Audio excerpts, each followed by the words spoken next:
The early 80s, the fashion, the music, the movies. Hey, the early 80s, 80, 81, 82 brought us these movies.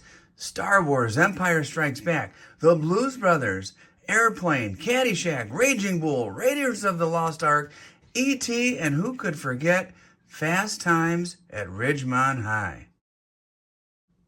And of course, the early 80s also brought us the Shields Mint Bar. What? Never heard of the Shields Mint Bar? Hey, let me explain. T. Hello, Silver fans. This is T, and you're in the place to be for Silver education, acquisition, and entertainment. And hey, today I will be talking about this Shields Mint Bar. This is an oldie, but a goodie from the early 80s, 80, 81, 82. Has some interesting history that I found out in my research. And I not only have one here, and this one's got some neat tone to it. Not sure if you can tell from, there we go. Can you see a little bit of that rainbow there? Not only have that one, I was able to pick up two of them at a coin show. I paid just a few dollars over spot. The gentleman who was selling them, an old timer, wasn't selling them for the vintage quality at all. He was selling them simply for the value of the silver content. And I think I paid like $26 for these when spot was around 24. Maybe I paid 27, but not much over spot, maybe $3 over spot or so. And a pretty cool pickup indeed. Vintage, by most definitions, is anything over 40 years old, and that fits the bill here. Let me tell you a little bit about Shields Mint, based on the research that I did, and mainly a really good and valuable silver art bar collectors forum that is now defunct, but thankfully there was still some information floating around on the internet about the Shields Mint. So in this video, I will give you the who, what, where, when, why, and how, and also add some interesting details. Let's start with the who. The Shields Mint was owned by a gentleman named Ken Shields, and online I was able to find his photo. Here it is right now. You can see this guy has an old school look to him. You could just tell by looking at him, the guy knows about metal, and he produced these bars that bear his name, Shields Mint. His last name is Shields, and the shields that he used were his family coat of arms, Irish and English coat of arms. He had a contest and invited artists to help him come up with the design. He picked the one he liked the best, and the rest was history. He was minting these in a place called Laurel, Maryland, and he started out making bars by request, and it just kind of grew from there. Now, as I mentioned before, this happened in 1980, 81, and 82.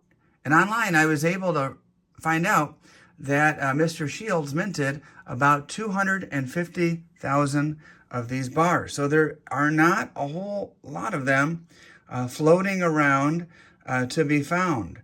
If you happen to find one, I would consider you pretty lucky.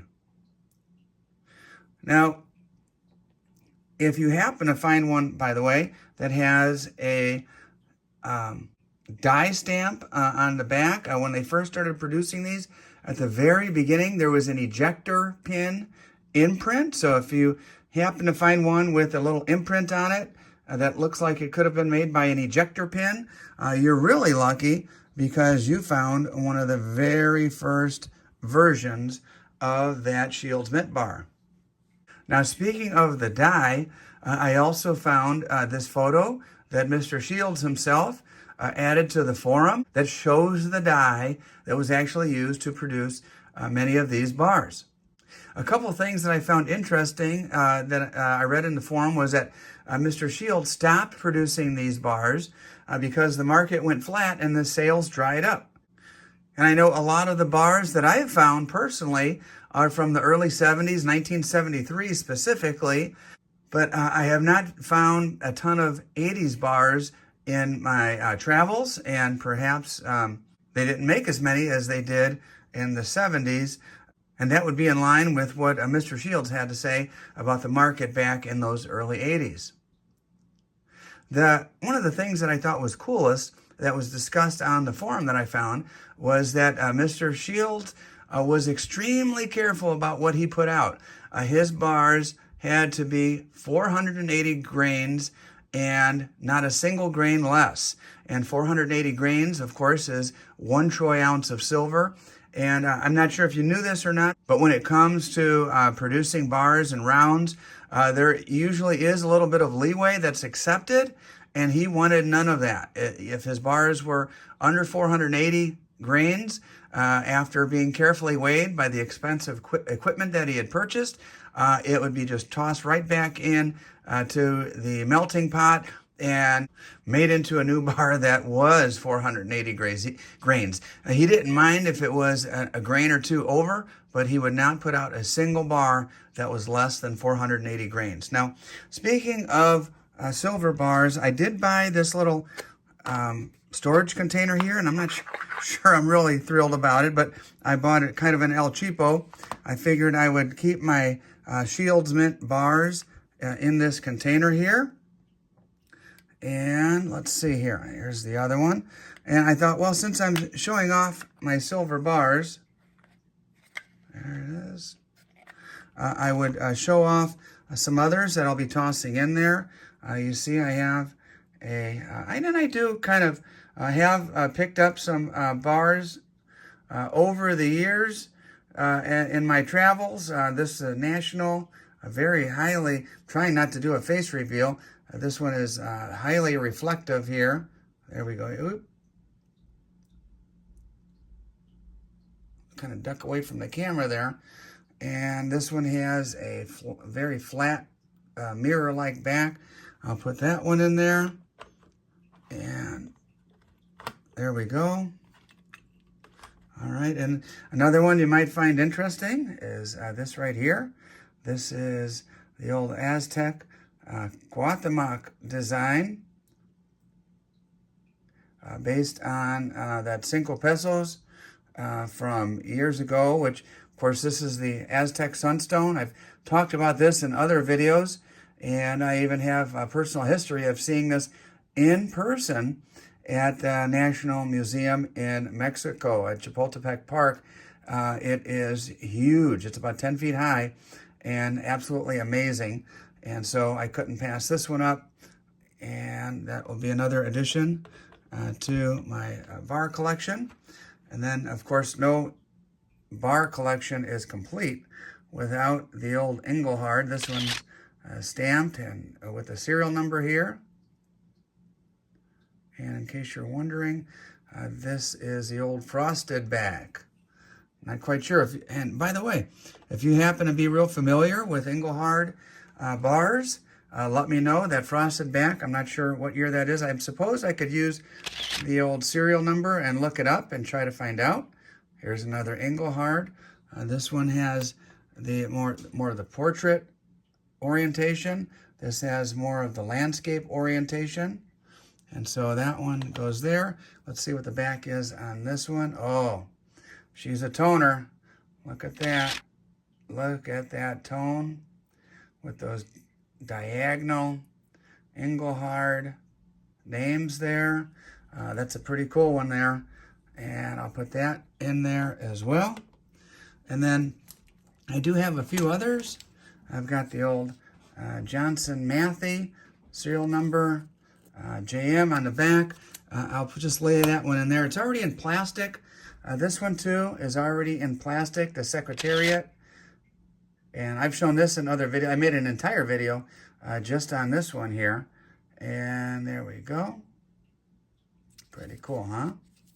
And as I was mentioning before about those 1970s bars, this is one of those, 1973. Put that in the back there.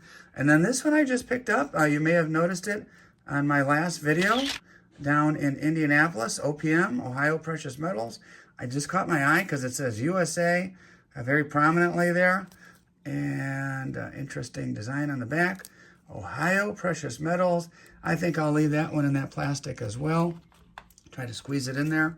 And last but not least, another Johnson Matthey JM bar for the old collection. So let's do that, and there we go. It seems to fit. Once the bars are in there, it seems to fit a little bit better. Then you just slide these little doohickeys over like so, and like so. And hey, that is most of my silver bar collection. And I hope you enjoyed today's video. A little bit of history for you.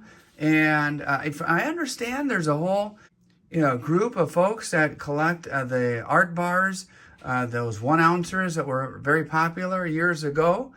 So if you do, yeah, please, by all means, comment. Let the rest of us know a little bit more about what you happen to collect and why you do so. As you know, that helps the old YouTube algorithm and helps this video get more views. And be sure to hit that like button and subscribe if you haven't done so already. And I just want to wish everyone a Merry Christmas. And by the way, if you happen to be feeling extremely generous at this Christmas time, you might want to consider a channel membership. Details can be found in the video I'm about to play right now. Hey, Merry Christmas, everybody.